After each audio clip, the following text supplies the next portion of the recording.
توخى الوحي عنوانا وشاد من نوره في القلب إيمانا وغذ في السير يبغي العلم ملتمسا أصوله فحباه الله رضوانا علم الشريعة تاج عز لابسه يشدو به ألقا سعدا وجلانا.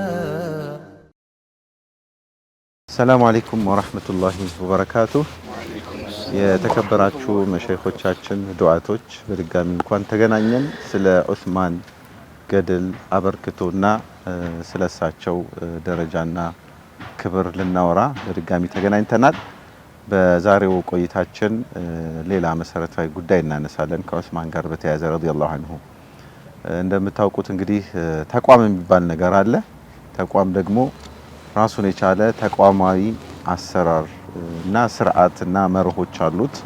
ይሄን በተመለከተ ዑስማን ረዲየላሁ ዐንሁ የነበሩበት ሁኔታ ምን ይመስላል፣ አበርክቷቸውስ ምንድነው የሚለውን ከኡስታዝ አህመዲን ጀበልና ከሼኽ ሰዒድ ኺያር ተራ በተራ ኢንሻአላህ እየተቀባበሉ ይህንን ሐሳብ እናንሸራሽራለን። ኡስታዝ አህመዲን ፈሊተፈضل። بسم الله الرحمن الرحيم الحمد لله رب العالمين الصلاة والسلام على رسول الله صلى الله عليه وسلم። የአንድ መሪ ብቃት የሚታየው እሱ ካለፈ በኋላ ለማህበረሰቡ መቀጠል የሚችል ተቋም አሰራር አዳዲስ ነገሮችን ጨምሮ ማለፍ ላይ ነው። ሁሉም ደግሞ በየዘመኑ አዳዲስ ነገር እየጨመሩ ነው ዛሬ ያለው የተፈጠረው እንጂ በአንድ ዘመን የተገኘ አይደለም። አንዳንዴ ማንና እንዴት መቼ ተጨመረ የሚለውን ስለምንረሳ የዛን ዘመን ዋቂ ከዛሬ ጋራ የማየት ሁኔታዎች አሉና የሰው ልጅ በእድገት ውስጥ ብዙ ነገሮች እየተጨመሩ የጎለበቱ ነው የሚመጡት። ዑስማን ረዲየላሁ ዐንሁም ከዑመር ኢብኑ አልኸጣብ ረዲየላሁ ዐንሁ የተቀበሏቸው በርካታ ነገሮች አሉ። በዘመናቸው ደግሞ የጨመሯቸው ከዛ በፊት ያልነበሩ ትላልቅ ስራዎችን ሰርተዋልና እንደ አስተዳደር እንደ መሪ ዑስማን ከሰሯቸው ስራዎች አንዱ ከዚህ በፊት የነበሩት መሪዎች ሞሮፍ የጦርነት መሪዎች ናቸው። ጦር መምራት መቻልና አሚርነቱ በዛ ደረጃ የተያዘ ነው። ዑስማን ጋር ሲመጣ ግን ወደ አስተዳደር መለሱና ሰዎችን በአስተዳደር ብቃት የመሾም ነገሮችን አመጡ። ያን ብቻ ሳይሆን ከዛ በፊት መሪዎች የሁሉም ነገር መሪዎች ነበሩ። አሁን ምን አደረጉ? በይተልማል ብለው ለብቻ ከፈሉ፣ ቃዲ ብለው ለብቻ ከፈሉ። በቃዲው ስራ ላይ ይሄኛው ጣልቃ መግባት እንዳይችል ብለው ድንበር የሥራ ክፍፍል አስቀምጡላቸው። በይተልማሉ በቀጥታ ለሳቸው ተጠሪ እንዲሆን አደረጉ። በሚያስተዳድርበት ከተማ ያለው አሚር በይተልማሉ ላይ አያዝም፣ ማዕከሉ ነው የሚያዘው። ከዛ ማዕከላዊ የሆነ የገንዘብ እና የበጀት የሀብት ምን ያህል አለ የሚል በመረጃ እንዲያዝ ማድረግ ውስጥ ገቡ። ምክንያቱም ለብዙ አካላት ደሞዝ መክፈልን ጀምረው ነበር። ለኢማሞች፣ ለኡስታዞች፣ ለሙአዚኖች፣ ለብዙ አካላት ሲከፍሉ ያንን ደሞዝ የሚከፍለው ማዕከላዊ እዚህ ያለው አካል እንደፈለገ የሚያወጣ ከሆነ ችግር ይመጣል በሚል ይሄን ለማመጣጠን በሚል ያንዳንዱ የመንግስት ያለው ሀብት ከዘካም የተገኘውም ይሁን ከኸራጅም የተገኘውም ይሁን እንደዚሁም ደግሞ ከገኒማም የተገኘ ይሁን ምን ያህል ተብሎ ሰዎች ባለፈው አመት የመሬት ግብር ምን ያህል እንደከፈሉ በመረጃ ያንዳንዱ ገቢዎች እንዲያዙ የማድረግና ሰነድ ላይ የተመሰረተ ማስረጃ እንዲያዝ የማድረግ ስራ ሰርተው በቃዲዎች ጉዳይ ላይ ሌሎቹ ጣልቃ እንዳይገቡ የማድረግን ስራ ሰርተዋል። ከዛም በተጨማሪ ደግሞ ሰራዊቱን ከማዘመን ጋራ ኡማውን መከላከል ግዴታ እንደ አንድ መሪ የሚመሩትን ህዝብ ጥቅምና ፍላጎቱን ከጥቃትና ከተለያየ አካላት መመከት ግዴታቸው ነው። በዚህ ረገድ ዑስማን ረዲየላሁ ዐንሁ ትልቅ ከወሰዷቸው ስራዎች አንዱ ለመጀመሪያ ጊዜ በእስላም ጦር ታሪክ ውስጥ የባህር ኃይል ጦርን እሳቸው ናቸው ያስጀመሩት። በባህር ላይ መዋጋት የሚችል የተደራጀና የሰለጠነ ሙአዊያ ረዲየላሁ ዐንሁን አዘው መርከብ መሰራት እንዲችልና የባህር ኃይል ሰራዊት እንዲደራጅ በማድረግ ስራ ሰርተዋል። ይሄ ስራ ደግሞ በባህር ላይ ሙስሊሞች ሄደው ድል ማድረግና ውጊያ ማድረግ እንዲችሉ አድርጎ ከዛም የተነሳ ቆጵሮስ የተያዘው በዛን ዘመን ነው። በባህር የተከበቡ አካባቢዎችን ሄደው መዋጋት ስለሚቸግርና ይሄን የማድረግ ስራ ባህር ኃይል ሙስሊሞች የፈጠሩ ዑስማን ናቸው። ከዛ በተጨማሪ ደግሞ የተለያየ ሙስሊሙ አናሳ የሆነበት አካባቢ ከሌላ ቦታ ሙስሊሞችን ወስደው ማስፈርና እዛ አካባቢ ያሉ ሙስሊሞችን መመከት እንዲችሉ ለምሳሌ ቆጵሮስ ላይ 12000 የሚሆኑ ሙስሊሞችን ድንገት የአካባቢው ጥቃት ቢመጣ መመከት የሚችሉ አዳዲሶቹን ሙስሊሞችን ማስተማር እንዲችሉ ብሎ ከሌላ አምጥተው የማስፈር ስራ ሰርተዋል። ይህም ብቻ ሳይሆን በአስተዳደር ሂደት ውስጥ በምናይበት ጊዜ የእያንዳንዱ የቃዲ ስራ፣ የመሪው ስራ፣ የበይተል ማሉ ስራ ምን እንደሆነ በጽሁፍ ደረጃ ተለይቶ ያንተ ስራ ይሄ ነው፣ ያንተ ድንበር እዚህ ነው በሚል ለእያንዳንዱ በአሰራር ደረጃ የተደበላለቀና ግጭት እንዳይፈጠር ለማድረግ ሞክረዋል። በሰራዊት በኩልም ደግሞ አመታዊ ከሚገኙ አጠቃላይ ገንዘቦች ውስጥ ለፈረሰኛ ሰራዊት የማበረታታትና በዚህ ዘመን ሜካናይዝድ ጦር እንደሚባለው የታጠቀ ወይንም ከእግረኛ ውጭ ያለ አቅም ያለው ሰራዊትን ማበረታታት ላይ ብዙ አካላት የተለያየ ስራ ይሰራሉ። የዛ ዘመን የነበረው አንደኛው ፈረሰኛ በበዛ ቁጥር ማህበረሰቡን ለመመከት ሰራዊቱ አቅም ይኖረዋልና ሰዎች ወደ ፈረሰኛ ጦር እንዲገቡ ለማበረታታት ለሌላ ወታደር የሚሰጡትን እጥፍ ደሞዝ ለፈረሰኞች የመስጠት ስራ ላይ ሰርተዋል።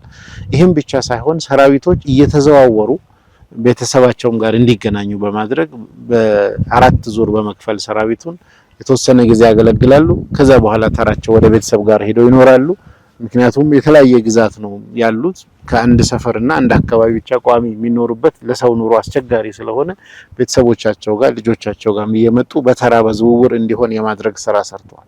እንደዚሁም ደግሞ የእያንዳንዱን የዑስማን ረዲየላሁ አንሁ አመራር የሚታወቅበት አንዱና መሰረታዊ ነገር ሁሉም የስራውን ድንበርና ወሰን እንዲያውቅ የማድረግ ነው። በጽሁፍ የበይተል ማል ስራ ይሄን የገቢ ምንጮቹ ይሄን መስራት ነው፣ በአንተ ስራ ውስጥ ሌላ ሰው መግባት የለበትም። እንደዚሁም ደግሞ የክልል መሪዎችም ስራቸው በትክክል ተወስኖ እንደዚሁም ቃዲዎችም በዚህ ደረጃ ለማድረግ ችሏል። ይሄን ብቻ ሳይሆን በጣም ስትራቴጂክ የሆነው የዑስማን ረዲየላሁ አንሁ ስራ አዳዲስ አካባቢ ላይ ጥቃት ለመክፈት ወይም የጠላትን ሁኔታ ለመመከት ሲፈለግ የደህንነት መስሪያ ቤትን በመስሪያ ቤት ደረጃ ያቋቋሙ እሳቸው ናቸው።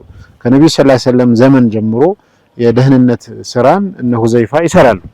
ነገር ግን ሰው ተመድቦ ግዛት ላይ የሚመሩ ለምሳሌ የህንድ ጦር የሚመጣ ከሆነ ግብጽ ያለው የአሚር ሰው አቋቁሞ እስቲጥላዕ የሚባል የአካባቢውን ቅኝት በማድረግ እንቅስቃሴያቸውን ሪፖርት እንዲያደርጉ ሁሉም ለደህንነት መስሪያ ቤቱ ሪፖርት አድርገው ከተለያየ አቅጣጫ የሚመጣው ነገር የሙስሊሙ አህዋል ላይ ግዛት ላይ ጥቃት ሊፈጽም የሚችል ሙሽኪላ አለ ወይ የሚለውን ሪፖርት እየተደረገ በማዕከላዊነት የሚተነትን የራሱ የደህንነት መስሪያ ቤትን በዛ ደረጃ ማቋቋም ችሏልና እነዚህና አጠቃላይ ነገሮችን ስናይ ዑስማን አንደኛ አዳዲስ ነገሮችን በመጀመር እንደ ባህር ኃይል ያሉ በዛ ዘመን ያስፈልጋል ያሉትን አድርጓል። እንግዲህ እያንዳንዱ ሰው እኛም በእኛ ዘመን ምን ያስፈልጋል የሚለውን ለማህበረሰባችን መስራት ነው። ሁለተኛ ስራን ድንበርና ወሰን ምን እንደሚሰራ ሁሉም አውቆ እንዲሄድ ኢማሞችም ይሁኑ እንደዚሁም የጦር መሪም ይሁን በይተል ማልም ይሁን ሌሎችም ስራችሁ ይሄ ነው፣ በሰነድ እዚህ ደረጃ ነው፣ ደሞዛችሁ ይሄ ነው ተብሎ እንዲሰጥ ለሰራዊቱም ይሁን የሚል ከተጠያቂነት ጋር ከበጀት ጋር ካስፈላጊው ነገር ጋር የማብቃቃት ስራዎችን በዛ ደረጃ ሰርተዋል። እንደዚሁም ደግሞ ሰራዊቶች ላይ በሚሄዱበት ጊዜ ስትራቴጂክ ውሳኔዎች፣ ታላላቅ ውሳኔዎች ከማዕከል ነው የሚወሰኑት። አፈጻጸሙን ግን ለአካባቢ ሰዎች ነው የሚተውት። ለቦታው ቅርበት ስላላችሁ እናንተ አቅዳችሁ እንዴት ይተግበር የሚለውን እዛ ቁጭ ብለን በሩቁ አንመራም የሚል ግን መደረግ ያለበትን የሌለበትን አጠቃላይ የመርህ ጉዳዮችን በመወሰን ተቋማዊ አሰራርን እንደዚሁም አስተዳደራዊ ሂደቶችን ያዘመኑበትን ሁኔታ ዑስማን ረዲየላሁ አንሁ የፈጸሙበትን ማየት እንችላለንና እንግዲህ ታሪካቸው ሰፊ ነው። ከነሱ የምንማራቸው ነገሮች አሉ። እንዲሁ ዝም ተብሎ ተራ ሰዎች አይነት አይደሉምና ያላየናቸው ብዙ ጃኒቦች አሉ። እኛም በዘመናችን በእኛ ዘመን ምን ተቋም ያስፈልጋል፣ በእኛ ዘመን ምን እናሻሽለው አለ የሚለው ዘመናችን እነሱም በዘመናቸው ነው ያን አድርገው የሄዱት። እኛም ከደረስንበት ያን የማድረግ ስራ ላይ መበርታትና መስራት ይገባናል እላለሁ። መርሐባ ጀዛከላሁ ኸይር። ከአስተዳደራዊ አበርክቷቸው ጋር ተያይዞ የዑስማንን ስኬቶች ረዲየላሁ አንሁ ነው ኡስታዝ አህመድን የሰማነው። ይሄ የበለጠ ለዑስማን ረዲየላሁ አንሁ ያለንን ክብር እና በሳቸው ላይ ትልቅ በቃ የኛ የዚህ የሙስሊም ኡማ መኩሪያ መሪ እንደነበሩ የሚያሳዩ ትልቅ ስኬቶች ናቸው። በቀላሉ የሚታዩ አይደሉም። በነገራችን ላይ በዚህ በመስኩ ባለሙያዎች እንኳን ቢተነተን ከዛ ዘመን አኳያ ቀላል የሚባል አይደለምና እናመሰግናለን ኡስታዝ አህመዲንን። ሼክ ሰዒድ ኺያር ለየት አድርገው ደግሞ ያው ተቋም ሲባል ዘርፎቹ ብዙ ናቸው። ከዛ ዘርፎቹ ውስጥ አንዱን መዘን ትምህርትን ተቋማዊ ከማድረግ አኳያ ዑስማንም የተለየ አበርክቶ አላቸው። ይሄንን ሼክ ሰዒድ ኺያር ይዳስሱልናል። ፈለተፈضل ሼክ ሰዒድ። مرحبا بسم الله والحمد لله والصلاة والسلام على سيدنا رسول الله صلى الله عليه وعلى آله وصحبه وسلم. علما بتملكة እንግዲህ ሲጀመር نحن أمة اقرأ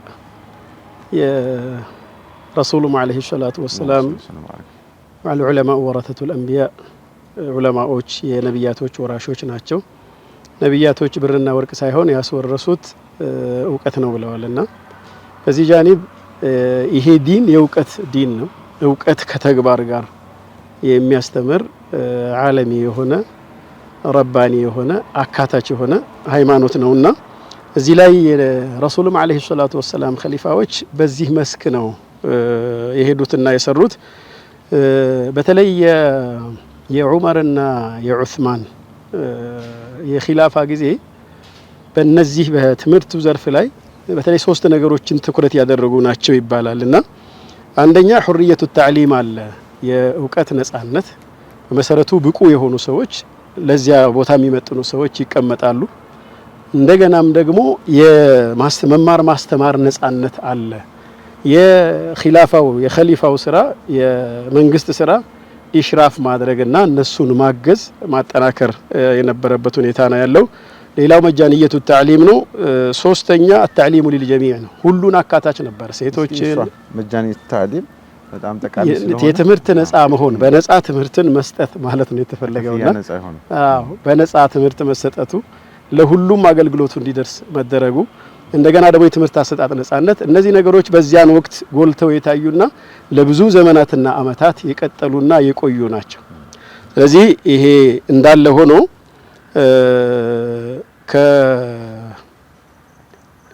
ከዋናው ዒልም የሚባለው እንግዲህ ወህየይን ነው። ቁርአን ላይ ባለፈው ሐለቃ እንደተጠቀሰው ጀምዕ አልቁርአን ላይ ትልቅ ሚና ተጫውተዋል። መዳሪሶችን በተመለከተ መዳሪስ ማለት ትምህርት ቤቶችን ወይንም ደግሞ የእውቀት የትምህርት ማዕከላትን በተመለከተ የእውቀት ጮራው የፈነጠቀበት ያበራበት አንዱ የመዲና ትምህርት ቤት ነው። እዛ ብዙ ዑለማዎች የነበሩበት ከሴቶች እነ ሰይዳ አይሻ ኡሙል ሙእሚኒን እነ ሌሎችም ትልልቅ ሱሐባዎች እነ አብዱላህ ኢብኑ ዑመር የነበሩበትና እጅግ በጣም እውቀት የሰፋበት የነበረበት ሁኔታ ነው። እነዚህን መድረሳዎች ወይንም ደግሞ የትምህርት ማዕከላት እንደ ነሙዘጅ ለማንሳትና ወደኛ ተጨባጭ ለመምጣት ፈልጌ ነው። አልፉቃሃው ሰብዓ የሚባሉት ሰባቶቹ የፊቅህ ምሁራንም ዓለም ላይ እውቀታቸው የናኘውና የተሰራጨው ከመዲና ማዕከል ነበር። እዛ ቀጥሎ በስራ ላይ በዑመር ኢብኑ አልኸጣብ ጊዜ ረዲየላሁ ዐንሁ ወአርዳህ በ14ኛው ዓመተ ሂጅራ በስራ ተመሰረተ። በስራም ላይ ከመቶ በላይ የሚሆኑ ሰሃቦች የሰፈሩበት ትልቅ የትምህርት ማዕከል ሆኖ ሲያገለግል የቆየበት ሁኔታ ነው ያለው። ሌላው መድረሰቱል ኩፋ ነበር። የኩፋ መድረሳ ኢራቅ ውስጥ ያሉ ከተሞች ናቸው እነዚህ። ኩፋ በተለይ አስሐቡ ሸጀራ የሚባሉት ራሱ ወደ 300 የሚቀርቡ ሰሃቦች የነበሩበት 70 የሚሆኑ ሚን አህሊ በድር የነበሩ ሰዎች የነበሩበት እና አብዱላህ ኢብኑ መስዑድ የነበሩበትና ታላላቅ እና አሊ ኢብኑ አቢ ጣሊብና ሌሎችም የነበሩበት ብዙ ዑለማዎች ብዙ ፉቃሃዎች የፈሩበት ተቋም ነበር። ስለዚህ ሌላው ከዚህ በመቀጠል የሻም መድረሳ ነበረ።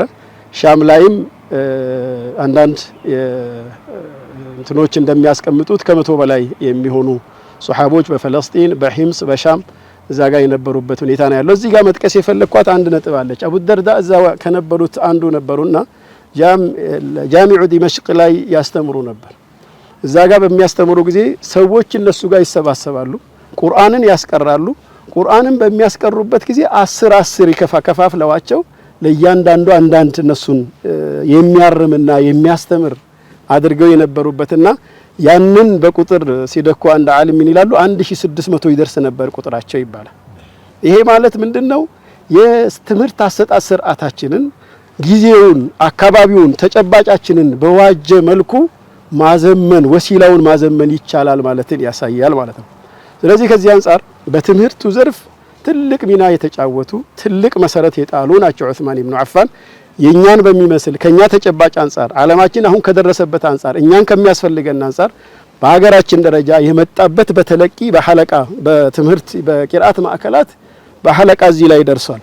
አሁን በእኛ ተጨባጭ ደግሞ ዘመኑ በደረሰበት ዘመኑን ማናገር የሚችሉ ዑለማዎችና ዱዓቶች መሻይኾች ለማፍራት ካሪኩለም ቤዝድ የሆነ ስርዓተ ትምህርት ያለው ብቁ በሆኑ መምህራን የሚማሩበት ተቋምን ዘመኑን ማናገር የሚችሉበት ሙስተጀዳትን ልክ ዘመኑ ቴክኖሎጂው በዘመነበት ልክ የሚከሰቱ ክስተቶች በዚያ ልክ ተጠወር መሆንን መሻሻልና ማሻሻልን ያስፈልጋል።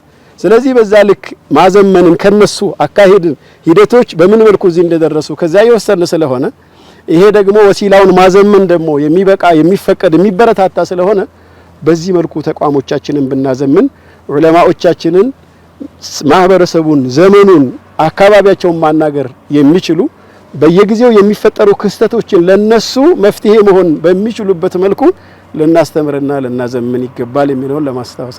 ሹክራን ሼክ ሳይድ። ዑስማን ረዲየላሁ አንሁ እውቀትን በማስፋፋት ሂደት ውስጥ እንዲሁም ደግሞ የእውቀት ተቋማትን መደገፍና ማዘመን ላይ የነበራቸውን አበርክቶ ጠቁመውናል።